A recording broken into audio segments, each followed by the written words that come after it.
আমার কি মনে হয় জানিস তো, তোর গাড়ি আর আমার সেকেন্ড হ্যান্ড স্কুটারে যে দুটো চাকার ডিফারেন্স ছিল না, ও দুটো বোধহয় আমাদের ভাগ্যের চাকা ছিল, দুটো দুদিকে গড়িয়ে গেছে। তাই না? আর এটা আমাকে করিডোরে চুমু খাওয়ার আগে মনে পড়েনি। আর এমন একটা হাবভাব করছিস যেন আমাকে ছাড়ার পর তুই এখনো সিঙ্গেল রয়েছিস। বিয়ে বাড়িতে নতুন গার্লফ্রেন্ডের সঙ্গে ছবি তোলার সময় তোর কি হয়েছিল রে? তোর চাকা জ্যাম হয়ে গেছিল? তুই এখনো আমাকে স্টক করিস? আমি ভাবলাম এই 1 বছরে তুই আমাকে পুরোটাই। প্লিজ।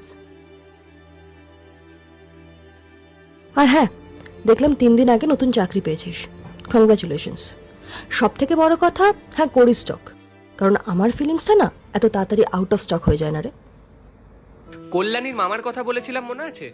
ওর মেয়ে ছিল ওটা। অনেক কষ্ট করেছি এই চাকরিটা পাওয়ার জন্য। আর তুই যদি এখনো সিঙ্গেল থাকিস, তাহলে পরের মাসে তোর বাবার কাছে যাব ওই ভাগ্যের চাকায় চেপে তোর হাত দুটো চাইতে। করিডোরের চুমুটা এবার ছাদনাতলায় শিফট হোক।